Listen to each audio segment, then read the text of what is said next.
Mango mango. मधु का पति महेंद्र एक कारखाने में काम करता था और परिवार में वही कमाने वाला था। सास, ननद, 2 बच्चे, घर खर्च में मधु को बहुत हाथ खींच कर रखना पड़ता था, पर उतने में भी मधु ने पूरे घर को संभाल रखा था। संगीता, शाम को बाजार लगेगा, तुम चलना, मैं तुम्हें नई चप्पल खरीद दूंगी। बहू, मेरी आंखों की दवाई खत्म हो गई है, अगर बाजार जा ही रही हो तो एक शीशी लेते आना। ठीक है माँ जी, मैं लेती आऊंगी। मम्मी, मेरे पेन की इंक भी खत्म हो गई है, मेरे लिए नया पेन भी ले आना। मेरे स्कूल के मोजे भी बहुत ढीले हो गए हैं, बार बार उतर जाते हैं। ठीक है, पर तुम दोनों चुपचाप बैठकर पढ़ाई करना, कहीं ऐसा ना हो कि गली में सारा दिन खेलने में निकाल दो। आगे तुम्हारे स्कूल की परीक्षाएं आने वाली हैं। मधु, मेरा रोटी का डिब्बा दे दो, मुझे देर हो रही है। ये लो, आज ज्यादा कुछ नहीं रखा था, इसीलिए जीरे वाले आलू बनाकर साथ में रोटी दे दी है, खा लोगे ना? हाँ हाँ, जो भी बनाया है दे दो। दोपहर में जब चूहे पेट में दौड़ते हैं ना, तो तुम्हारे हाथ की सूखी सब्जी और रोटी भी अमृत के समान लगती है। मधु बहुत ही समझदार थी, वो सबको बहुत प्यार करती थी। सबकी जरूरतों को पूरा करना उसकी आदत में शामिल था। सर्दियों के दिन शुरू होते ही मधु घर में स्वेटर बुनना शुरू कर देती थी और सबके लिए नए नए डिजाइन के स्वेटर बनाती थी। मधु को आदत थी, जो भी उसके पास थोड़े बहुत पैसे बचते तो सर्दियों में वो उनसे ऊन खरीद कर स्वेटर बुन लेती थी। माँ जी, पैरों के मोजे मैंने आपके लिए बनाए थे, देखो आपको इससे ठंड नहीं लगेगी। बहू, ये तो बहुत ही गर्म है, पैरों को इतनी गर्मी मिली है पहनकर कि जरा सी भी हवा नहीं लग रही। नमस्ते सरोज बहन, कैसी हो? अरे वाह, तुम्हारे मोजे तो बहुत बढ़िया दिख रहे हैं, कितने की खरीद कर लाई हो? खरीद कर नहीं लाई हूँ, मेरी बहू मधु ने ही बुन कर दिए हैं, ये बहुत अच्छे स्वेटर बुनती है। अच्छा, मैं तो कल बाजार में देख कर आई थी, 250 रुपए का एक जोड़ा मिल रहा था, मुझे भी एक बुनकर दे दो। वैसे कितने का बुनकर देगी अगर लेना हो तो? अरे चाची, आपसे पैसे क्या लेने, ऐसे ही बुन दूंगी मैं। नहीं बिटिया, मेहनत के पैसे जरूर लेने चाहिए। तू मेरे लिए ऊन खरीदेगी, फिर उसके बाद इतनी मेहनत से बनाएगी, तो कुछ तो पैसे देने का मेरा हक बनता है। चल, तू मुझे बुनकर दे दे, मैं अपने हिसाब से तुझे पैसे दे दूंगी। मधु पड़ोसन विमला के लिए बहुत ही बढ़िया मोजे बुनकर तैयार करती है। बदले में विमला उसे 100 रुपए देती है और साथ ही एक काम और भी देती है।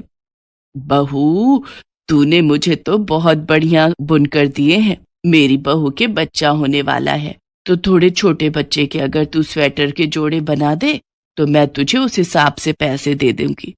बच्चे की पहली सर्दी होगी, पैदा होते से तो घर के बुने स्वेटर में उसे ठंड नहीं लगेगी। ठीक है चाची जी, मैं बना दूंगी। एक काम कर बहू, तू ये 500 रुपए और रख ले, फिर ऊन भी तो खरीदेगी ना। पड़ोसन पैसे देकर चली जाती है। आज मधु के हाथ में खुद के कमाए हुए 600 रुपए थे। तभी उसके दिमाग में आइडिया आया कि क्यों ना वो स्वेटर बुनने का काम करे। माँ जी, अगर आप मुझे आज्ञा दो तो क्यों ना मैं स्वेटर बुनने का काम शुरू कर दूं, इससे घर खर्च में बहुत आसानी होगी।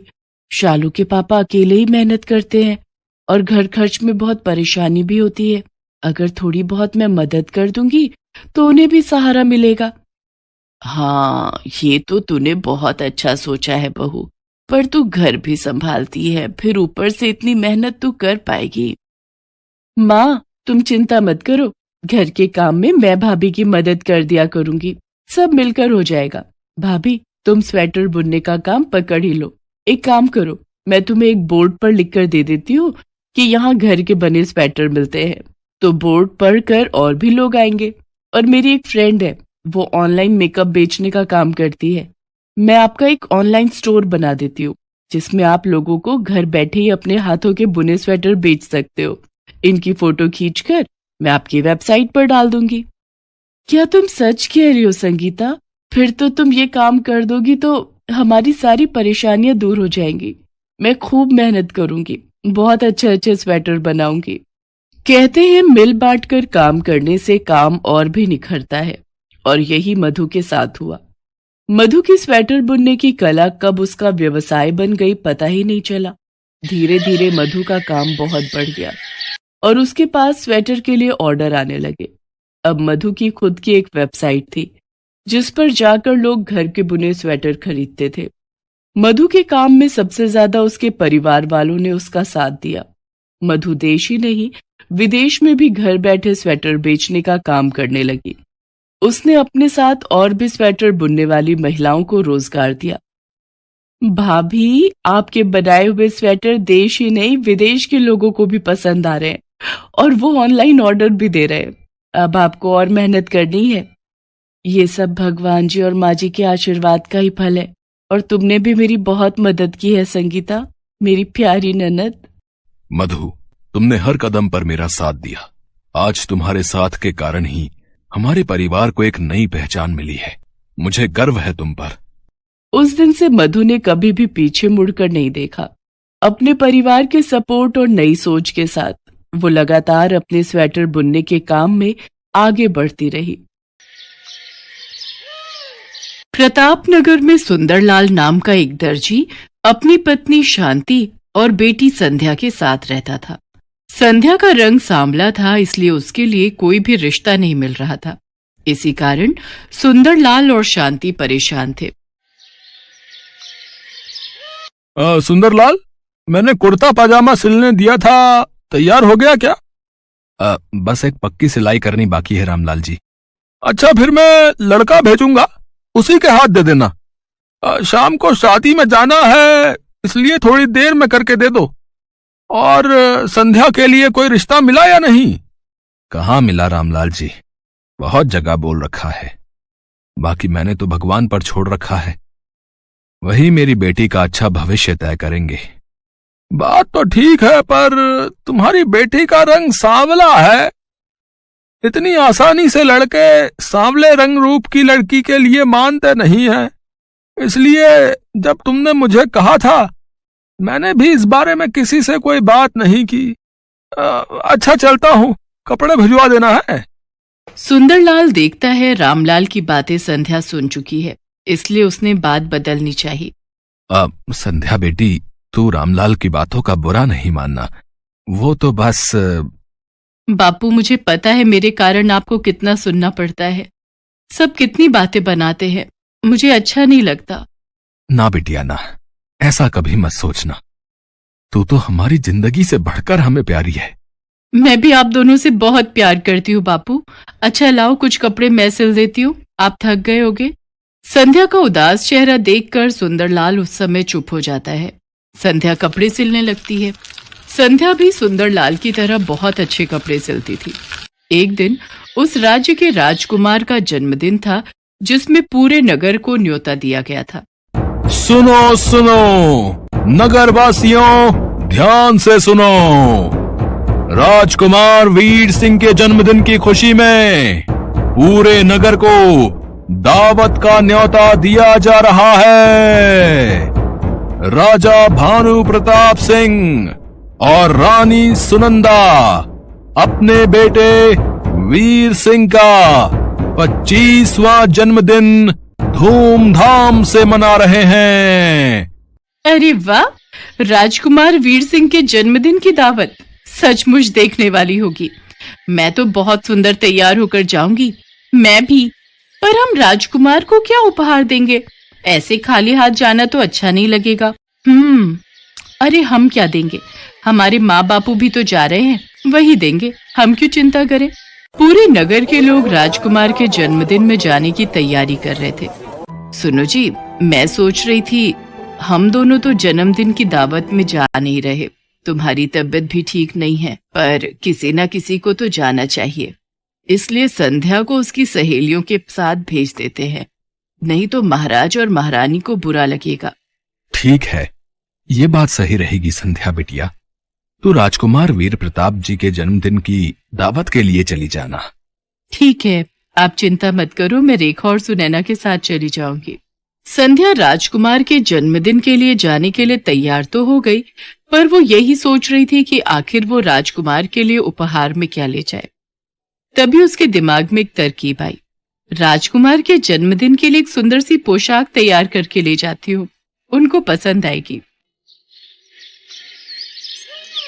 संध्या राजकुमार के लिए बहुत ही सुंदर पोशाक तैयार करती है और सबके साथ राजमहल पहुंचती है। बहुत संख्या में लोग जन्मदिन की दावत में पहुंचे थे। उन सबके बीच संध्या घबरा रही थी। राजकुमार को तो इतने ढेरों उपहार मिल रहे हैं, इतने सारे उपहार में मेरे द्वारा सिली हुई मामूली सी पोशाक क्या राजकुमार को पसंद आएगी? राजकुमार को अपने हाथ से देने की हिम्मत तो मेरे में है नहीं। चुपचाप उनके कक्ष में रख देती हूँ। संध्या पोशाक को राजकुमार के कक्ष में रखकर घर आ जाती है। संध्या बिटिया, तू राजकुमार से बिना मिले ही आ गई। उन्हें पता कैसे चलेगा कि तूने उपहार में उन्हें वो पोशाक दी है? कोई बात नहीं बापू, वैसे भी अब तक राजकुमार इतने सारे उपहारों के बीच मेरी दी हुई पोशाक भूल भी चुके होंगे। संध्या जैसा सोच रही थी वैसा कुछ भी नहीं था। राजकुमार जब कमरे में पहुंचा तो उसने वो पोशाक वहां रखी देखी। अरे, ये उपहार मुझे किसने दिया है? ये तो बहुत सुंदर पोशाक है, अद्भुत। मुझे जहां तक याद है सबने मुझे उपहार दिए। मैंने सबका चेहरा देखा, पर ये उपहार तो मेरे हाथ में किसी ने नहीं दिया। कैसे पता चलेगा कि ये उपहार किसने दिया है? और मेरे हाथों में दिए बिना ही यहां मेरे कक्ष में रख दिया।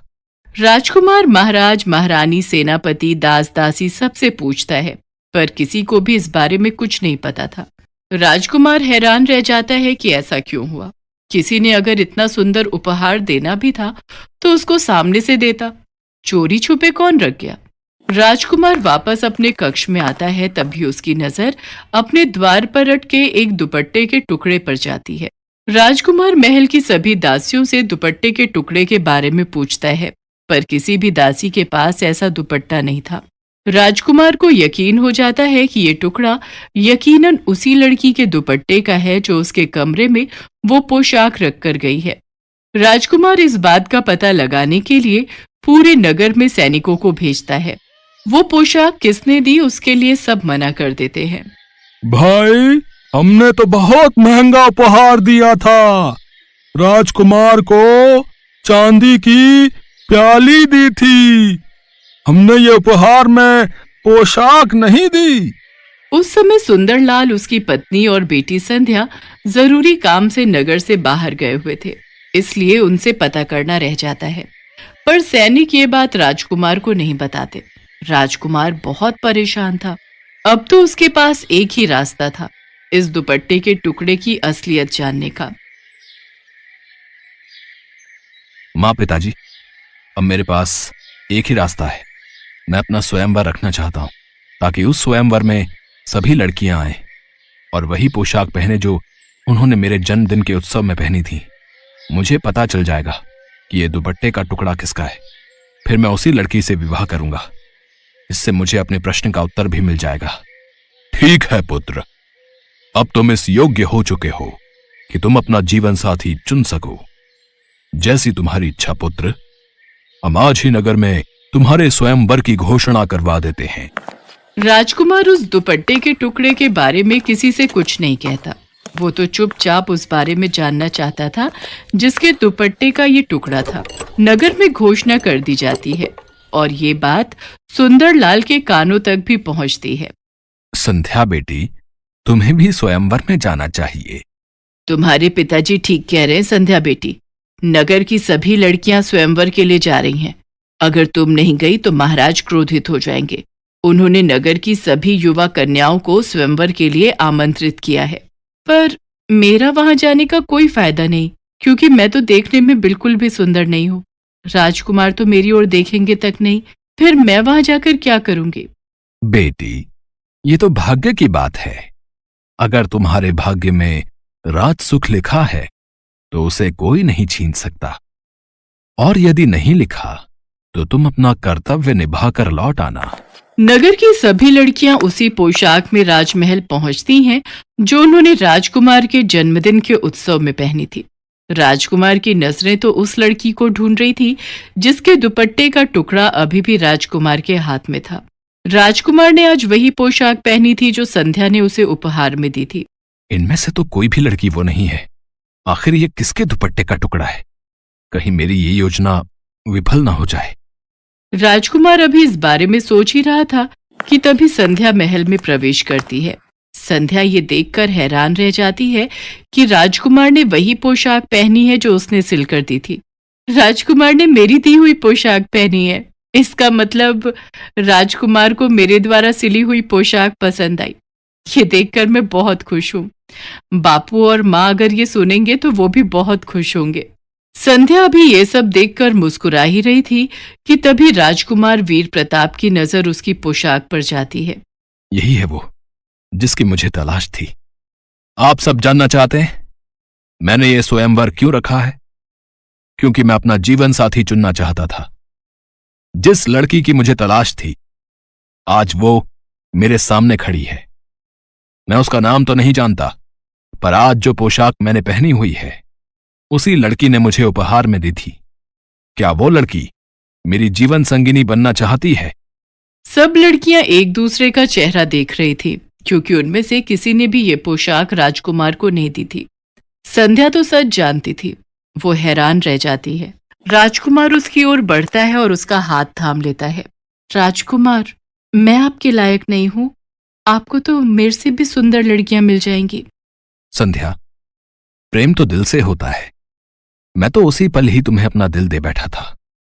जब मैंने इस पोशाक को देखा वो तो तुम्हारे दुपट्टे का टुकड़ा दरवाजे में अटका हुआ था, तभी मुझे तुम्हारे बारे में पता चला, वरना मैं तो सच्चाई जान ही नहीं पाता। और मेरी नजरों से देखो, तुम मेरे लिए दुनिया की सबसे खूबसूरत लड़की हो। संध्या अपने दुपट्टे की ओर देखती है जो किनारे से फटा हुआ था।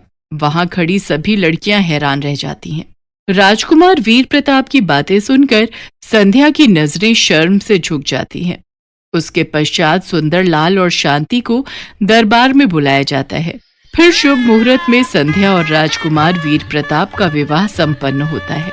आज संध्या के जीवन में दुनिया की सारी खुशियां थी।